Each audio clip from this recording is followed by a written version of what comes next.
This is Prinny Lam for documentary film. This is Tang Hin Chuan for documentary film. This is Stephen Demetrio for documentary film. Most people have heard of Mr. Dunstan, the controversial premier. But we have a different take on what you know about why he was controversial.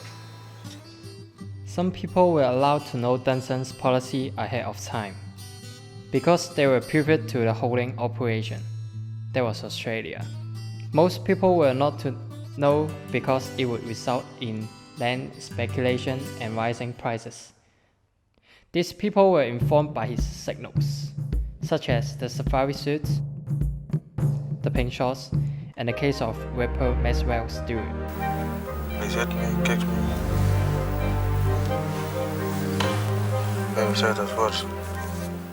Yes. Don was very interested in sending signals to the people about what was important, wasn't important.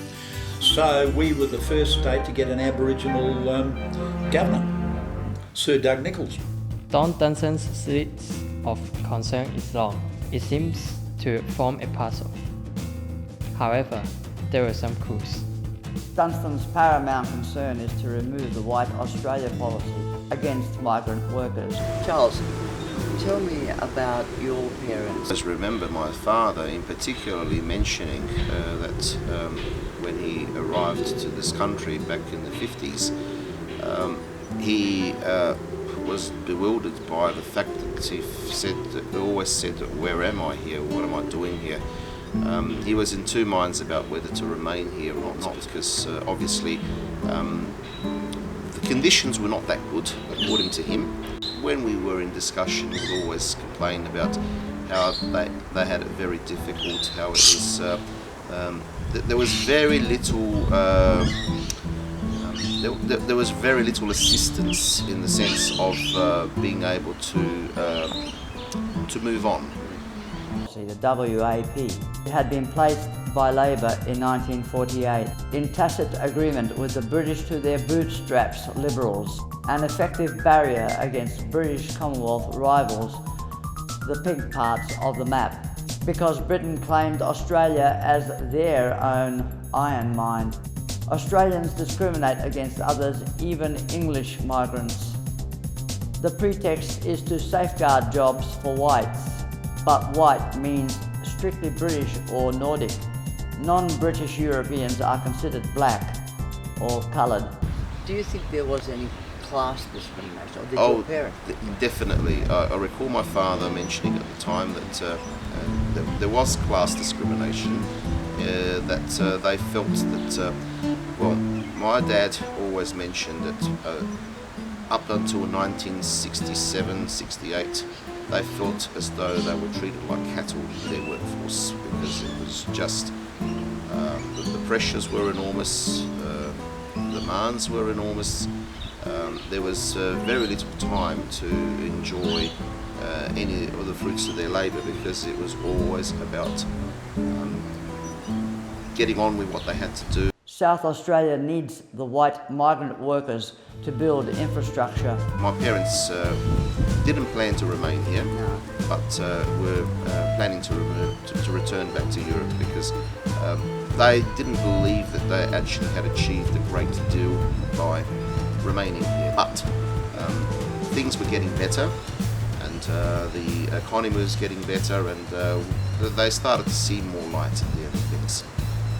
Xenophobia appears as racism and chauvinism. Australians naturally feel threatened by such large-scale immigrant invasion. You can understand their point of view, that this was a new experience for them too. They had not had this interaction with those from other cultures. So you could understand the abruptness in some cases where people felt, they felt threatened by people such as my parents and others similar. So there was a bit of let's say, a segregation there.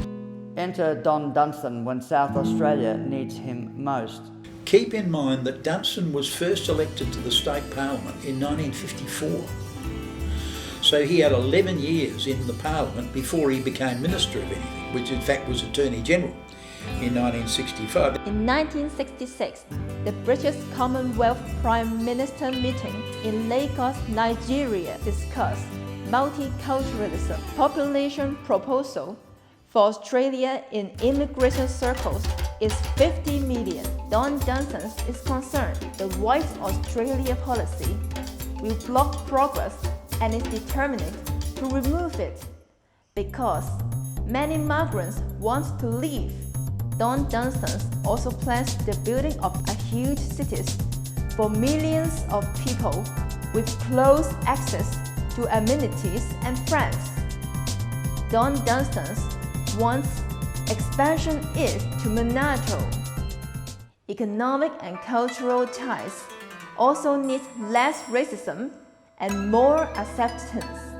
Dunstan sponsors the Ripper Maxwell Stewart case, which is totally fabricated by police, including the existence of the murder victim. Max Stewart was charged with rape and murder of a young girl. You know, a lot of people were very unsure about the case, but still people really believed that he had been a victim of discrimination and hadn't had a proper trial. Dunstan wants to win Australia's away for negativity against everyone. Don Dunstan and Gough Whitlam joined Labour's It's Time campaign to elect Labour and remove the White Australia policy. Gordon Bilney, my brother. Yeah. My brother was a member of Parliament. Gordon would have liaised between Dunstan and Whitlam, and Dunstan was there first. He was there after Gough. Gough only got 3 years, Dunstan got a decade. Dunstan's task is to then teach Australians the new policy and a new attitude. This means a total upgrade of education, media and the arts. In 1972, Labor gets elected federally under Gough Whitlam, and there's all this extra money for schools, for education, through what was called the Schools Commission. And we did pretty well out of that as well. So there was quite a revolution in education at the time. So yes, he had lots of contacts in the arts world, and he gave that an enormous thrust. Dunstan is the man who makes the migrant workers and everyone feel welcome enough to stay. All of a sudden people can study Malay, they can study Indonesian, they can study Mandarin Chinese, they can also do the Mediterranean languages like Italian, modern Greek.